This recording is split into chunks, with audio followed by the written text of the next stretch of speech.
Здравейте на всички! Както казах на предния ми видеоклип, мислех да направя тема за отказа ми от тютюнопушенето или спирането на цигарите. Мисля, че има доста положителни страни и много трудно човек би се отказал от такова нещо. Горе-долу пуших по кутия и половина, понякога две.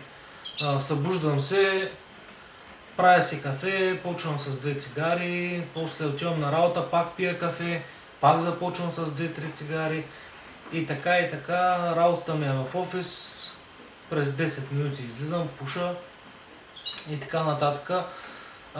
Отказах също и кафето покрай цигарите, то едното почти не върви без другото, нали, обратната. Правя този видеоклип, за да надъха много хора от вас, които искат да откажат цигарите и да дам няколко причини. Значи, тук сега ще направя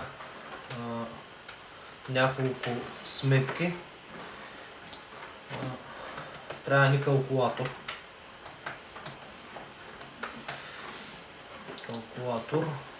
Значи, горе-долу, мисля, че пуших една определена доста скъпа марка цигари, няма да правя реклама.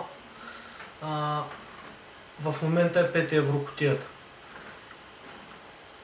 Горе-долу, ако съм пушил по кутия и половина на ден, примерно, нали, в най-добрия случай, са 7,50 евро. По 30 дни, примерно на месец, са 225 евро. Има случаи, нали, когато съм пушил и по 10 евро, нали, са 300 евро за 30 дни, което е доста здрава сума. Пари, мисля, че доста други различни неща можем да направим за себе си с тази сума пари.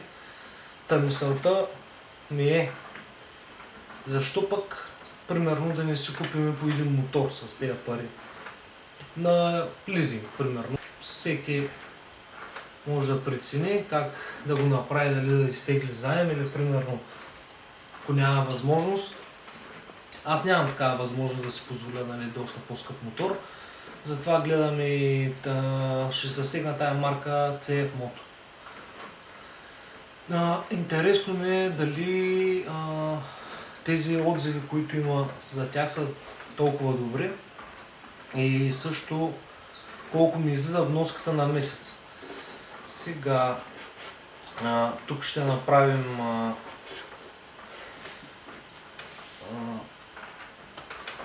да пусна само видеозаписа.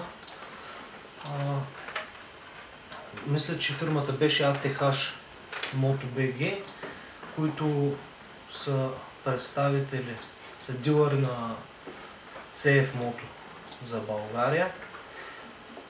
Даваме мотоциклети, тук е цялата гама мотоциклети.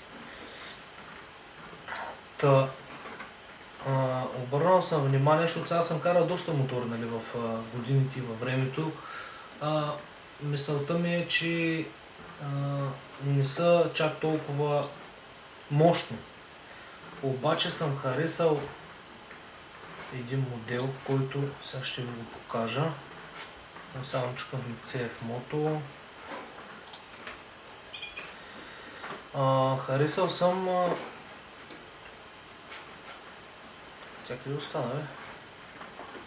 800, 700-ката. Ето. Значи, това е моделчето, което съм си харесал. Надявам се да ми отговори на очакванията. Доста красив мотор. Обаче пък от една страна, не знам, пишете в коментарите да видим какво ви е мнението за китайските изпълнения. Иначе доста добре изглежда моторчето. Но така, сега, преференциална лихва от 6%. Това е годишно оскъпяване. Тук пише, нали, кой колко, без първоначална вноска. Гаранция, това което и да значи 2 плюс 3 години, надявам се, нали, да е 5 години. Пълна гаранция, възможно за лизинг, 0,5% месечна фиксирана лихва. Значи аз поисках оферта от дилърството и ми казаха някъде около 130 евро на месец ми е този мотор за 5 години, докато е в гаранция. Мисълта ми в момента е това ли да бъде моторът или да изберем този, който е 8000 евро.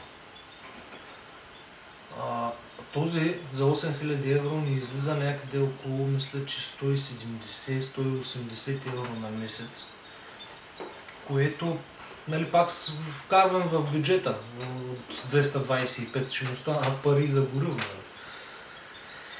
Въпросът е, според вас, кой мотор да избера и дали да избера китайски мотор или да знам. Не съм много приятно настроен, нали, към тях, но пък 5 години гаранция, дали покрива щупен мотор, двигател и така нататък, това няма как да го знаем до момента, в който не го опитаме, нали? Да видим тези мотори дали наистина са толкова здрави, колкото ги дават. Мисълта ми е, вижте колко много различни неща човек може да направи с едно отказване от цигарите. В този начин се опитвам аз да вас да ви надъхам. Действайте, спирайте ги, тези боклуци, защото може да си купите доста неща. Също мога да погледна и QJ мотор. Чакайте само тук всичко. QJ Motors в град Бургас, в магазинът на Pitstop. Малко звучи като реклама, но имам познат там, с който се консултирах и каза доста добре отзиви за точно тия мотоциклети. Ето, както виждате тук, доста красива машинка. Това е QJ 600S. SRT 600S, който е на цената от 5590 евро. Но пък е 48 конски сили, което мен не ме устройва много, защото ще трябва да пътувам с още един човек отзад, най-вероятно по-често. И ме спира. Следващият модел, който влиза в цената, е този. Този е още по-красив. По-красив китаец, с тези готините с тези готините джанти, където спиците са отстрани, за да може да кара с безкамерна гума. Иначе ако спиците са по средата, трябва да имаш вътрешна гума. Доста красива машина. Така. Разликата, сега този не знам дали има Quick Shifter, докато CF Moto MT800 и двете 800 и MT-Hix и MT-то имат Quick Shifter, който не се носят много добри слухове точно за него. Казва, че бъгва от време на време, но ще видим. Очаквайте включване от магазинът, да видим дали ще ми одобрят кредита, дали ще ми одобрят лизинга, дали ще вляза в този ценови диапазон и кой ще даде най-добра оферта с оскъпяването. Нали? Все пак гледаме където излиза най-ефтино.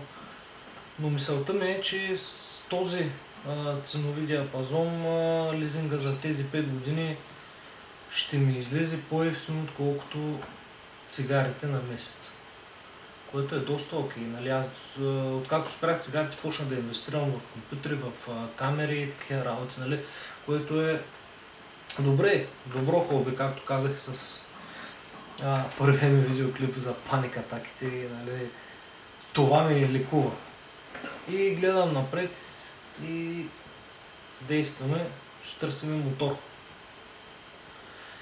Та до следващото включване и надявам се вече да е от магазина за мотори, където ще избираме. Започваме да обикаляме повечето марки. Тези QJ Motors са ми близко до Бургас.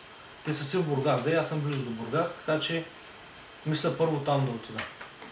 До другия път.